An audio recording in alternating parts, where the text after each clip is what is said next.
Is recording started? Yep, we're good to go. There you go. Hello and welcome once again to the 400th episode of Superconnectivity. I am your host, Charlie, the Professor Esser, and with me, as always, is my skinny rich friend. It's Mozz. Hey, Mozz, welcome to the Super Connectors. Yay! We have shirts. Mm-hmm. That's how cool we are. With purple and black. Mine is very tight because I am very fat. But Mozz, being my skinny rich friend, looks amazing in his. And these are not available in our merch store. I got these off of Fatigue, F-I-T-G. They're from China, so, took forever to get here, but we got them. Mm-hmm. And I was very proud to get them from my friends. Yeah, they were delivered by that Chinese spy balloon. Yeah, well, honestly, let me just talk about. I mean, I wasn't gonna, but yeah, since you mentioned the Japanese, it does seem like an evil genius plot out of a Marvel comic book, doesn't it?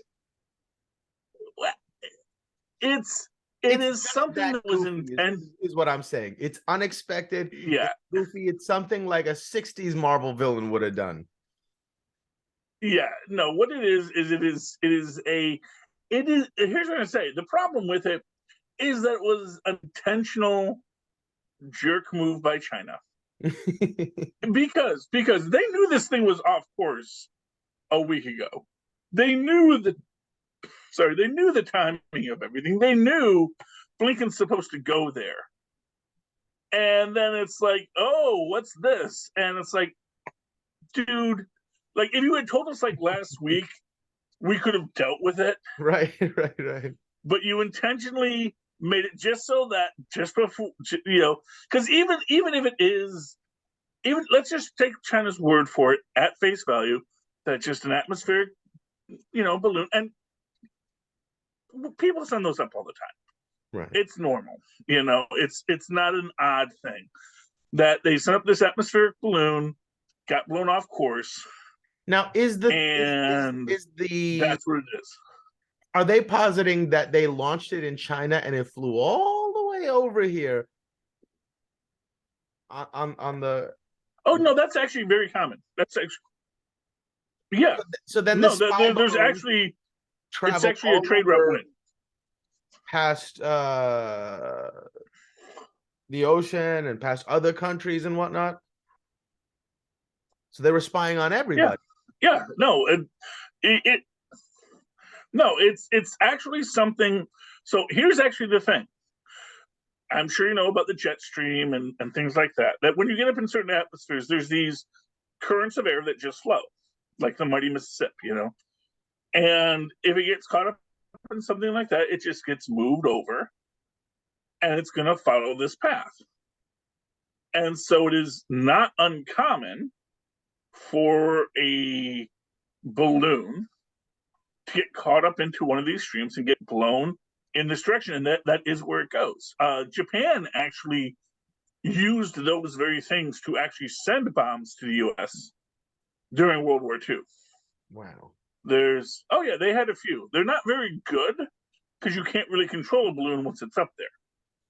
But they will, but a balloon will take you all the way from China to the U.S. to the middle of the U.S. without any difficulty. My thought is, why aren't other countries? The thing is, the spy balloon was over our country. I'm sure it was spying on them too. Well, yeah. Well, no, and Canada's actually very mad too. So everyone's mad about it. But the thing is that China could have given us the heads up, and it could have been a thing that we discussed as something that was happening. A Chinese weather balloon has blown off course, and this is what it's doing. But the fact that basically it gets revealed after it's already over us, and then suddenly everyone has to explain themselves, it becomes something that is intentionally meant to cause embarrassment to Blinken, and make it so that he arguably can't go to that. If he goes to the summit that we were supposed to have in China, now he's got to sort of explain why he's at the Chinese summit while China is doing this, and that's sort of what the outcome has been. Is he said, dude, you shouldn't have done this. You know better. Why are you making everybody's life hard? And China's going, oh man, just a little weather balloon. But everyone knows it's more than a weather this could balloon. all be a giant smoke screen. The aliens are landing and they need a cover story. Oh, it was China. So that's also a possibility. This time it wasn't just a regular weather balloon, it was a Chinese weather balloon. Yes. You know what? It's always a possibility that it is aliens, and it's always easier to blame a foreign party instead of the actual aliens, because a really foreign party. Aliens. Yes. Well, because aliens are scarier, because they're from far away. And we can't go there. And it's like, it's really, unless they're from Mars, unless there really are Martians or Venusians attacking us, if an alien shows up, I mean, we might be able to repel them, but we're never going to be able to take the fight to them. It's like we are not ready for that alien invasion. If they wanted to get a fleet of ships to surround the planet, there's nothing we could do to stop them. Exactly. Maybe there is. Maybe we just don't know about it. Maybe Space Force has quietly been working hard in the background, and we've got defense systems. So I don't know. I'd like to believe that might be true. Yeah. There's always the possibility that we have been further advanced in science than we know, but that the government's just keeping it all under wraps. All those Tesla inventions, those Tesla Stargates and whatnot, with lasers on their head. Exactly. But yeah, so that's aliens. But for the and actually, it's good that we should start with aliens, because this is the 400th episode of Superconnectivity, and Superconnectivity should always be strange and unexpected. And what I will say is, what we had intended to talk about is, of course, James Gunn's big announcement for the DC Extended Universe, and James Gunn's master plan to remake the DCU in his own image and likeness. Now, many of the characters you're talking about, I had no idea who they were. These movies, which is typical. Although, to be fair, and this is what I will say, is the idea here, that to be fair, that is what DC needs. DC needs to work with their back catalog, because everyone knows Aquaman, everyone knows Wonder Woman, everyone knows Superman, everyone knows Batman. So, and he is doing a Batman show. Aquaman is still on the thing. The only person that's not getting their own show is Wonder Woman, though they are doing Paradise Lost. They're doing a Game of Thrones Amazon style story about the origins of Themyscira. So the politics and the intrigue in the rulers of Themyscira. Yeah, exactly. And that sounds fun. Yeah, well, that's one of the shows, and it's sort of this question: is Gal going to be in it? But I hope not. I hope that I personally think they've messed up so much here. Just destroy the whole thing and rebuild again. Make no links to the past. Don't bring Momoa back as Aquaman. Just start over. If you're really going to start over, do it in earnest and give us something new. Don't carry any baggage from before. I'm fine with that. And that is arguably what Flashpoint is, and that's sort of where. And he has expressly basically said, just, we're rebooting everything with Flashpoint. And, a lot of people. So this is an interesting one. This is one of the things I really wanted to talk about here is Ezra Miller and his troubles. Their troubles. Sorry, you're correct. I apologize. Their troubles. Ezra Miller's troubles.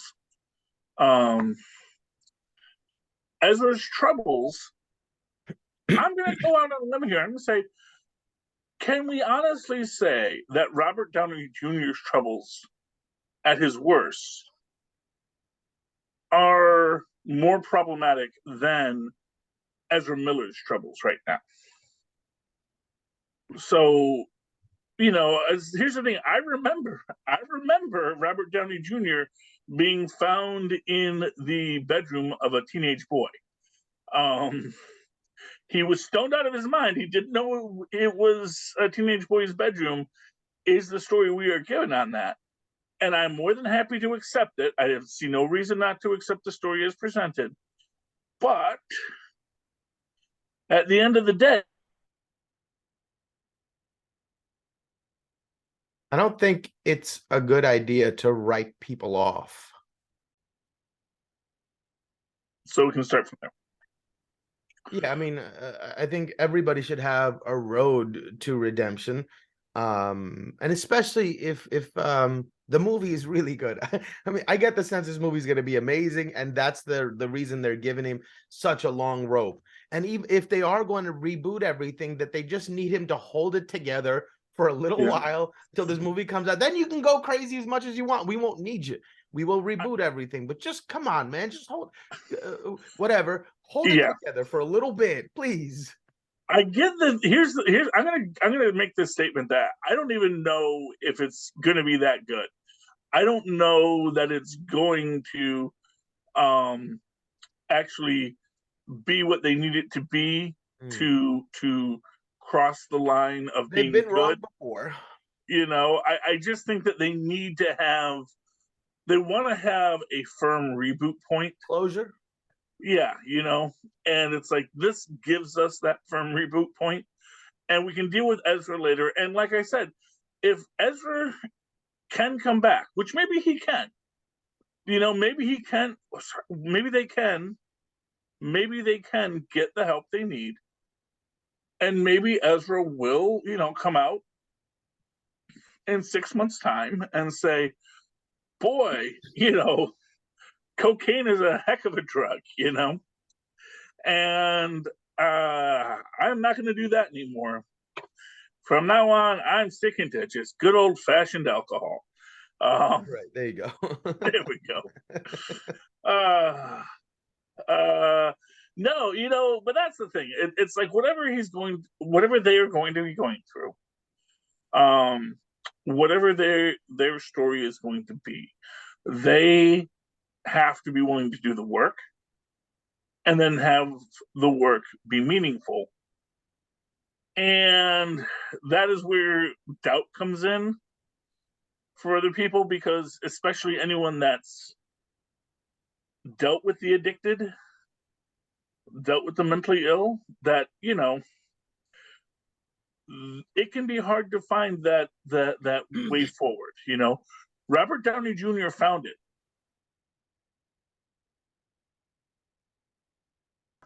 Okay. And with Robert Downey Jr., he found it. He found a way forward, but only after a real long time, and a lot of chances, and a lot of false starts. I guess one of the biggest problems for Ezra is that they haven't really had that first big relapse. Because you think about Robert Downey Jr., he had like at least 2 other comebacks before it stuck, including Ally McBeal, which was a big show, but a much smaller show. And it was supposed to be Robert Downey Jr.'s big comeback, and he effed that up. And he might have had 1 or 2 more F-ups before finally getting that opportunity to be Iron Man. And the problem for Ezra is that they should have come at this later. They should have gone through their entire meteoric rise. My favorite oxymoron, because meteors never rise. Meteoric rise and meteoric fall, and then worked his way back up. I think he's at that stage, like he's still young, right? And when you're that talented, at a certain point, you can get confused and think that talent owes you something. Whereas once you learn to realize that you owe the talent something, And that is a give and take relationship. And I think once you start believing in yourself and realizing, oh, I am that good, and you're not uncomfortable with that feeling, then you start being able to rely on that talent. But you got to give to it too. Yeah, I mean that's really what it comes down to at the end of the day is you've got to be willing, as we said, to do the work, and that's what they have to do. That's what they have to achieve. Hmm.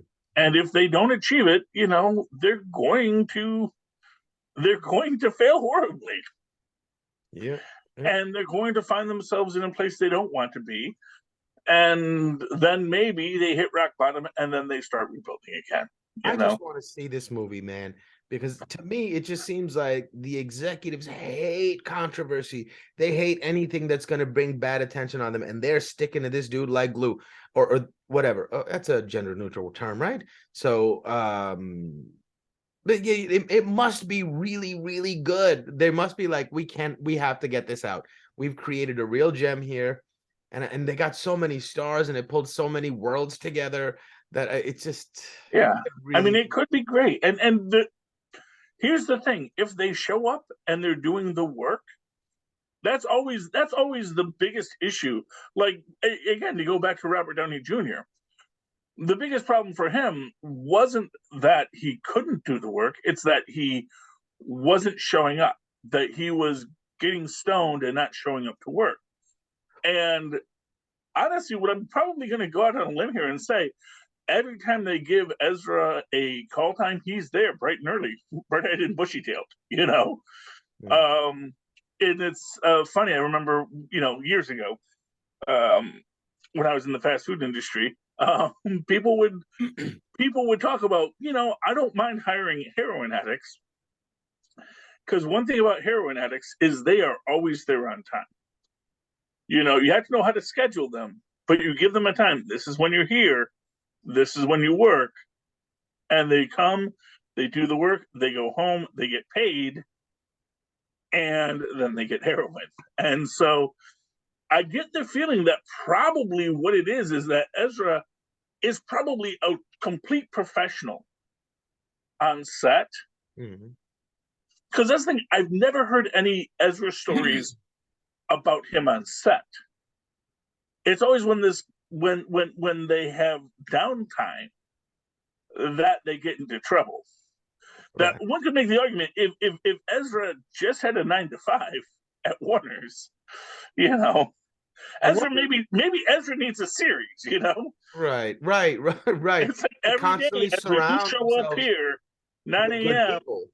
you do this work, you go home, and that might help Ezra actually focus better. But like you say, maybe Ezra's biggest problem is you give them downtime, they're going to go off on a limb. They're going to go crazy.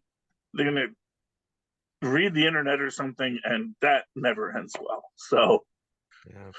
So there's hope. There's hope for Ezra. Maybe Ezra's going to get the help, and maybe Ezra. And for what it's worth, Ezra seems to like to play in the role in the world. And he's good at it. I Was know. some of the best parts of any movie that he was in the DC universe. Like the Justice League movie, he was like the best part of that movie. Yeah, I mean, I can see that, and the fact of the matter is, we know James Gunn likes him because James Gunn brought him back for Peacemaker. Did not have to, did not have to do any of that stuff, and it wasn't even like that was a mandate. It was just a thing. He decided that the two people he could work with were Ezra and Momoa. And both got to come back, and both got to have little lines there, and both got to play. Now, I've heard rumors of Momoa playing Lobo. How real is that? I don't know. I don't know what we're gonna get with Lobo yet. And honestly, here's the thing. Here's the thing about Momoa in general.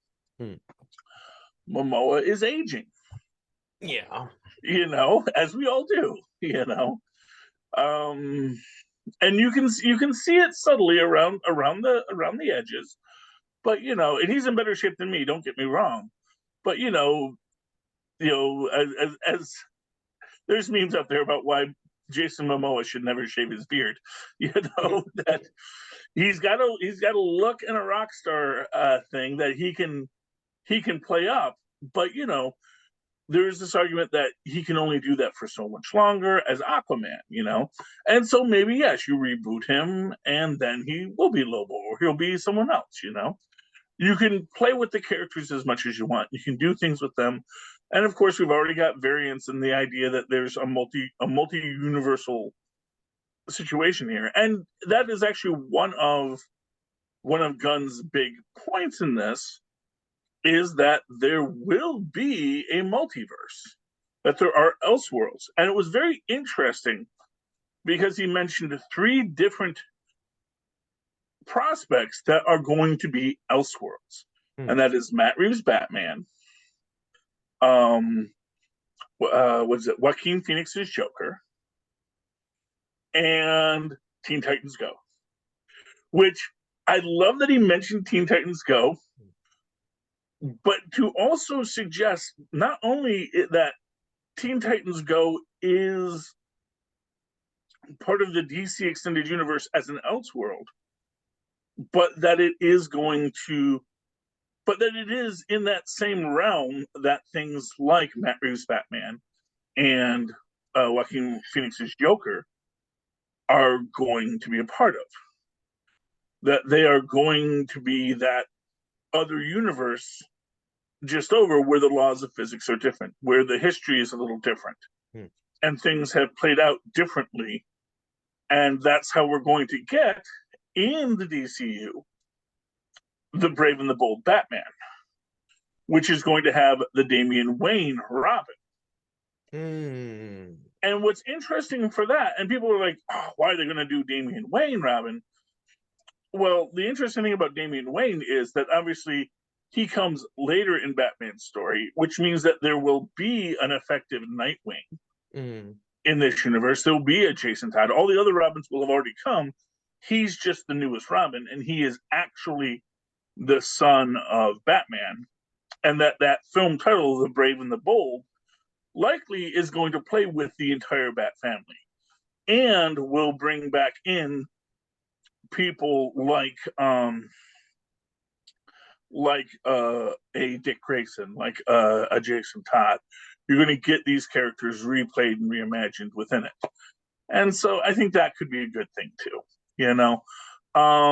He's doing his Superman reboot, and I like, and this is one of the things I do like about Gunn's approach to this, is Gunn is trying to be super, super transparent about what he wants to do, which is not typical in this universe, but he has made this point just so, because you put the question, should Superman have trunks on the outside or not?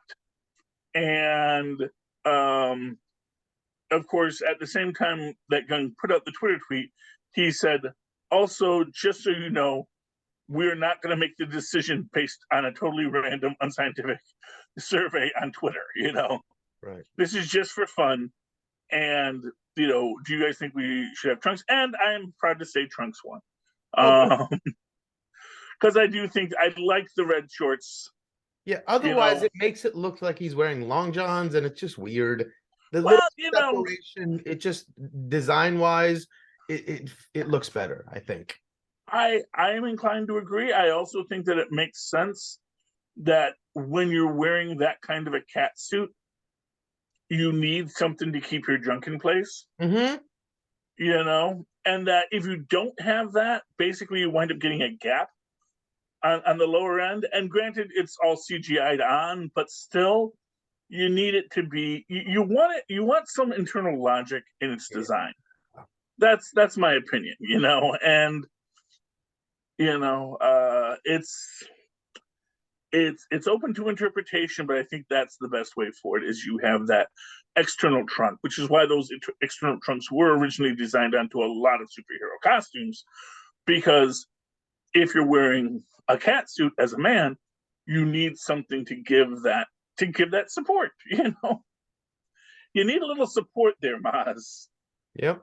don't have support. Your And it's another piece. It's like a fig leaf, right? It's just covering everything. Because when you're wearing something that tight, bulges can be a little. Well, yeah. Well, but you can still have a good bulge with the trunks. The real, actually, your real problem with it isn't the bulge; it's the lack of the bulge, because now suddenly, the fabric just stretches down. So you need to have that pulled up, cinched around your waist. You need something to hold. Yeah, just for a little bit of decency.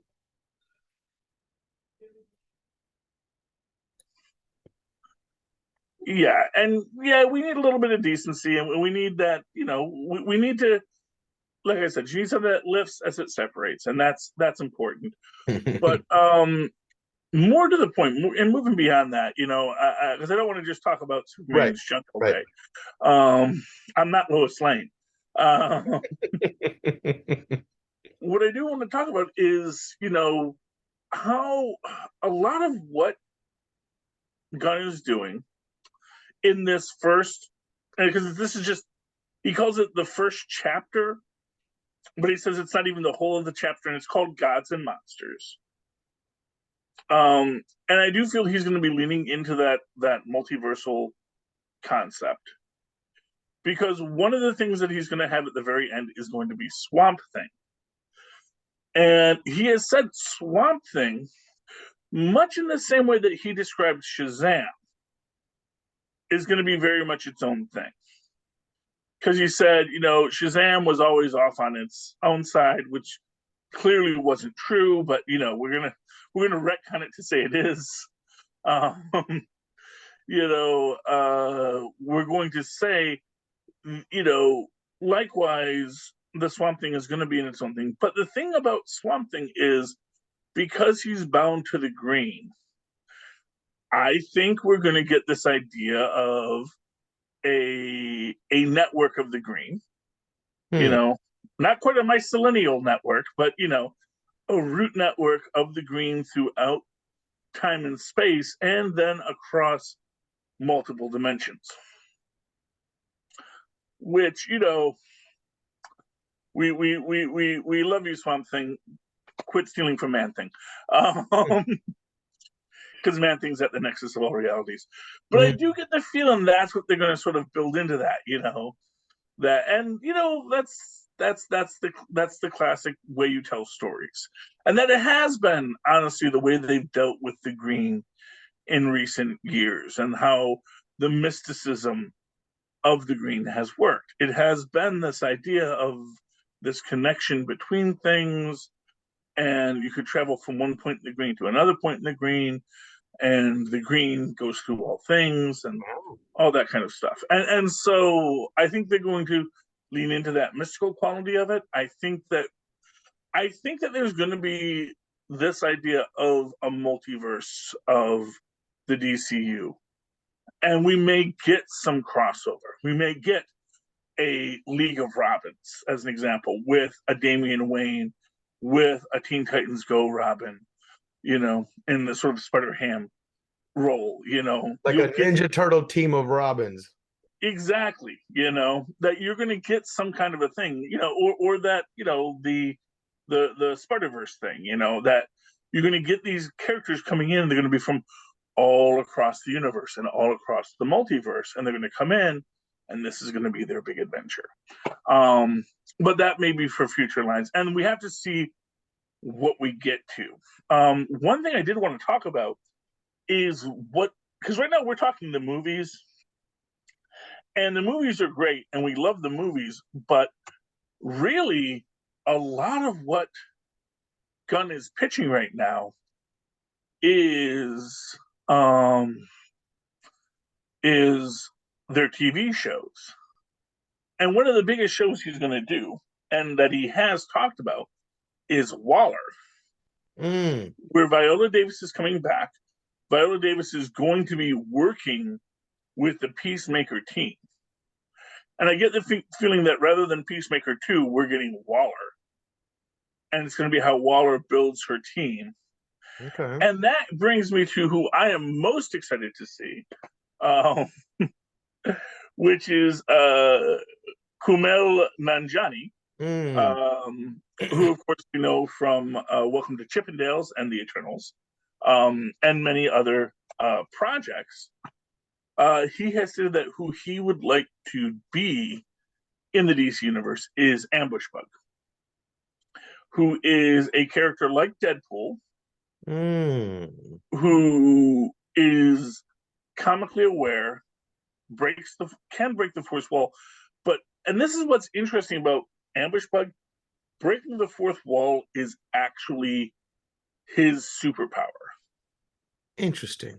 Like the fact that he knows he's a fictional character is central to his powers, to his moving into the space between panels. He looks And like a character out of The Tick. yes, well, he predates the Tick. We'll make it clear here. Officially, his superpower is just teleportation. But the fact that he can look through things and see through things and knows like who writes things, and it's so. And this is what's interesting. I believe the person who's going to be working on Waller, or well, because like the people that wrote the Doom Patrol, he's bringing them back for more work. The people that wrote Titans are coming back for more work. He is definitely building out this group. And I do think a character like Ambush Bug, who can see through dimensions, will be key to that. I do think that he is going to be the character who will know what's going on with everyone, will know, the truth of the DC universe as it extends to who he is. And honestly, here's the thing: I've been pitching Ambush Bug for so long, and I would love to see more of him. I would love to see what they do with him. I think, I think Camille would be perfect for the role. You don't think it when you say it, but as soon as I think about who he plays in a lot of characters and who he is as a character, I'm like, oh yeah, that would be perfect. He would be a guy who could play I'm forgetting his name now. I want to say it's Erwin Schwab. Yeah, it seems like the role for a comedian. Exactly. It is it is a comic role, but one that can do seriousness too. And what's important about him is that unlike Deadpool, Ambush Bug is not an R-rated character in any stretch of the imagination. He's not particularly violent. He's more annoying to people than anything else. Especially because he knows how to frame a joke in a way that puts you on your back foot, like the fact that he and Superman sort of have the same origin. That like the person who made the Ambush Bug suit, his planet was also going to be destroyed, and the only thing he could save was his wardrobe, which he sent off on a rocket ship. It's funny. It's funny when you read it, but it's just this idea that so his powers come from his suit. In fact, well, his suit is stuck. The zipper got stuck, and he could never get it off. So okay.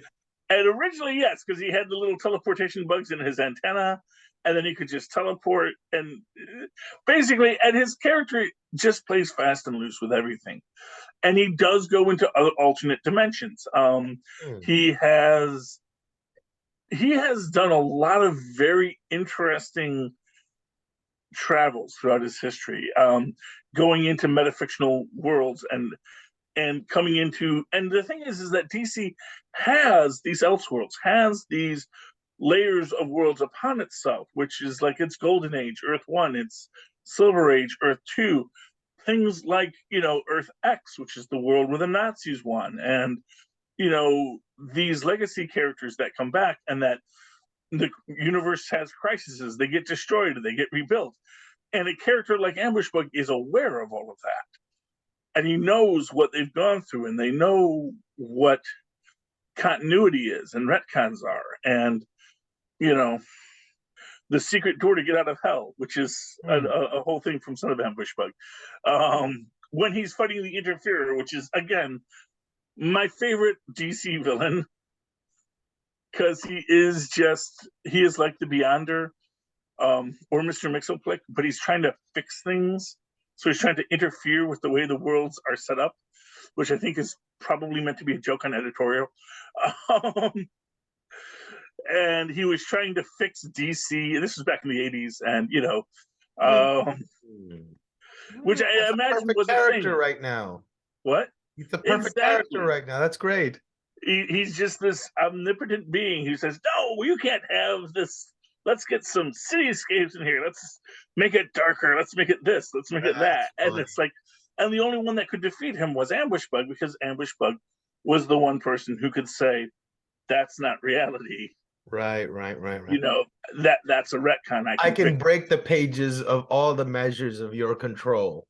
Yes. And you add to that the fact that he's also kind of cowardly in his own right, and not really an aggressive superhero. It makes it, you get all these different great meta levels with a character like Ambushbug. Wow. And I think that is the kind of thing that James Gunn would love to build out this back catalog of DC's heroes, while still having the heroes there. So Superman isn't going anywhere. Superman's going to be central in Superman's legacy, and likewise with Batman, they're going to be there. I'm a little annoyed that we're not going to get a blue and the gold kind of story with because he's also bringing back in, again, another show for cable is going to be Booster Gold. No, which of course, I'm sorry. What is that? Booster Gold is the guy from the future who stole just a bunch of future technology and then went back into the past to be a superhero. And there's, again, much like Ambushbug, nothing particularly special about him, aside from just being in pretty good shape because he was a football player. He's just a guy who has, flight rings and personal force fields and things like that. And a little all-knowing robot named Skeets who follows him around. But he went back in time just to be a superhero, because he figured, that is exactly what I need to do. And then he has other stories that people have explored as well, where he goes back in time to fix things, because there's there's a temporal, there are these problems with time where time falls out of the way it's supposed to go, and you have to go and fix it, probably because the Flash keeps on going back in time. And then it becomes the situation where Booster Gold is the greatest hero you've never heard of, because in order to save the universe, he has to fix the universe, which means no one remembers what he did. So he saves the universe time and time again, but the universe he saves gets erased, and now the universe is better, but you don't remember it was Booster Gold. So that's another great thing that's coming. And I think, again, what you're looking at here is this idea of multiple levels of the past, multiple levels of the present, multiple levels of the future, and how these characters are all going to interact and build out for that greater. Isn't that new Green Lantern show too? Oh yeah, there's also a new Green Lantern show that I think is a little more, I don't want to say run of the mill. Interesting. But it is a pretty standard kind of, it's a superhero cop show. Yeah, I'm here for that. Yeah, and it's going to be, a true detective. You got Jon Stewart and Hal Jordan, I believe. Although I do wonder if we're going to get an evil Hal Jordan at the end of that. Because that's, I never forget Parallax.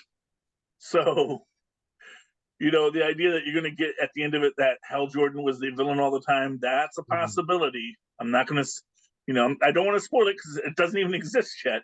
But I'm going to call it right now. Hal Jordan is the villain all the time. I'm here for that. That sounds fun. Yeah. And yeah, just a lot of stuff like that. Can we pause real quick? For the James Gunn verse. So am I. Can we pause real quick? Yeah. Thank you. Just that. But yeah, I mean that is, I'm excited about the DC. I'm excited about the Gunniverse. The only real question that we have to deal with, unfortunately, is DC going to allow him to do it? And that is because he has put out this big bold plan, and it's a lot of risk taking. It's a lot of Guardians of the Galaxy level risk taking of saying, let's take our craziest, funnest stories, put them forefront, and see what we can do. And there's a very real fear that DC is going to panic early, as they are known to, Yeah. and pull the plug on all of it. And that, I think, would be a shame. And that might be why he's focusing more on television as far as where he's building out his stories. Because he knows he can probably get one Superman and one Batman out of the deal. And I think one of his biggest problems is going to be that he has to finish up everything that's already done, which might also be, we have, the final Shazam coming out. We've got Flashpoint coming out. We've got,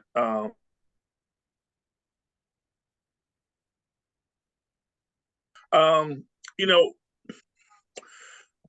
and tying up these loose ends is important, So you've got, we have the last Shazam, the last Flashpoint. Then now we're going to have a Blue Beetle leading into the next Aquaman, which tells me that Blue Beetle and Aquaman are the first things he's really got to touch, but that were already probably somewhat done, but he gets to sort of steer them. And then that's where everything's going to start to become the Gunniverse. But that means he's got to get through 4 films before he gets his first shot, which is going to be difficult for him because, people are going to say, well, we didn't like this and we didn't like that. We didn't like those. But it's not his Gunniverse yet. And by the time he gets to his Gunniverse, then the pressure is on, especially if these do not do well. Right. Like if that Flashpoint does not solve the problem of Ezra Miller, like if people are walking away from that and saying, why did we endure all of Ezra Miller for that? That is going to be problematic. And that's not Gunn's fault. Yep. It's just the way the story fell. And so we're hopeful for the Gunniverse. I think we can all agree to that. We're hopeful for the Gunniverse. He's got a great universe if he can keep it. If he can go for it. Yeah. But I think that if he and I think focusing on the television, I think if he has a good hit with Waller. So that's what I'm going to say right there. That's going to be his big proving point to build the Waller story on HBO Max. I think if he can pull that off, if he can have another hit like Peacemaker, he is going to be able to continue on with what he wants to do. And if he can get himself to Booster Gold, I think that he will have established what the new DCU is going to be, and hopefully he gets to make his Superman film, because that is the one thing that is his baby on the whole chart. He wants to do a, Superman Legacy, which again might be a one in which Superman, they say he's going for a younger Superman. That doesn't necessarily mean that Superman is young, but that maybe it is, he is Kryptonian after all. Right. He probably ages a little bit differently than humans, and he's probably in much better shape. Jack LaLanne did not look anything like me, and I think he lived to be in his 90s, but he still looked great. And I think that's what you're going to be seeing with whatever they do with that. And it'll be interesting to see how they play it out and how they build the character into the story, because I think that is going to be, that's going to be his baby. And if he can really tell a good Superman story, that's going to be the proof in the pudding. Yeah. Because there's so many hard feelings about Superman stories over the last few years, and where you get that very divided group of people, because there are people that like a new and different Superman, and there are people that don't like a new and different Superman. And, threading the needle Hmm. is hard because there are ways to thread that needle. I think John Byrne did it fantastically in the 80s with his Man of Steel series, which was the first time they did that big reboot, I feel, Hmm. where they just said, no, we're going all the way back to the beginning and we're going to retell this story as if it's year one. You mean the Brandon Ruth No, version? no, no, no, no, John Byrne. John Byrne. I'm talking about comic books. Okay. No, Brandon Routh was that was more continuation, and that was good. I enjoyed it, but it, I actually have liked pretty much all of the Superman films. Although I will not say that I've ever really watched Man of Steel. So That's I that's one of my favorites. people do like it, you know. I think I would have a hard time with it because I do think that you know what, and I'll be honest with you, I don't like their John Kent. Hmm. I think a John Kent that tries to dissuade Superman from being Superman, who is so fearful of things, is not a good John Kent. I like a John Kent that's more, look, you got this great power, and with that comes great responsibility. And you have to find a way to use that power for good, Hmm. and you can't worry about whether or not, it causes problems because you have the chance to solve things. What I've said is I really hope we see Superman, fighting landlords and taking away wife beaters. Just go back to, you really want to do some old school Superman. That's old school Superman, where he said, you're gouging people's rent. How can you expect them to pay this rent if you're not going to fix anything? That seems You more know, like Spider-Man's job. That's your local neighborhood superhero. well, but Superman used to be a local guy. Back when all he could do was leap a tall building in a single bound. He was a little more a man of the people. Right. And see, that could be interesting just to see how his powers start to, like, you can even have this nice little thing where he has these powers, but they start to grow, and Hmm. kind of like what they did with Smallville, Yeah. where they're like, what are you talking about? It's like, I think was floating. It's like, people can't fly. What are you talking about? And just having him develop these powers and see these powers and just have them grow and start off like a friendly neighborhood blue blur, and you know That's a great idea. I would love to up a see couple of that. bad guys, and then suddenly realize that he can do more and more, and suddenly get a little shocked by how his powers are growing exponentially, Yeah. Hmm. and that the threats are growing exponentially too. And maybe that's like the moment where you go, whoa, how involved do I need to be in this situation? Yeah. um because I can beat up landlords all day, but at a certain point, I'm just a bully. So there's a lot you can do with it. So I'm excited to see what he does with Superman. I don't know if that's the tack he's going to take, but it might be cool. And Lilith will agree. Anytime you go back to Smallville, that's a good choice. I agree. You know, Best interpretation of Superman yet. Um, and so we'll see what he does. But I hope he gets the chance to, and we'll see where it goes. Hmm. Any final thoughts on tonight's episode, Mozz? Yeah, I think we got to it. I think we got to a lot. And, I know a lot of you all have your opinions on both Chinese weather balloons and James Gunn. And if you'd like to tell us those opinions, why don't you write to us in that old fashioned email way at CapesandLunatics@gmail.com. That's Capes and Lunatics, all spelled out, one word, at gmail.com. And if you don't like to write and you don't like letters because they're unwieldy and you just want to say what's in your heart, call us and leave us a voice message at 614-382-2737. That's 614-38-CAPES. There's a button you can push on your cell phone that'll put the letters on the phone so you know how to do the 38 capes thing, because I know that's not a default anymore. And likewise, you can go down to our show notes and click on the link for Linktree, linktr.ee/capes and lunatics. That'll take us to the new Capes and Lunatics podcast family website, take you to our merch, take you to our our Patreon. Patreon, that's the word, and the Cash App, that's the other word I was looking for. You can give us money, whichever kind of money you want to give us. Every little bit helps because we do this all on our own.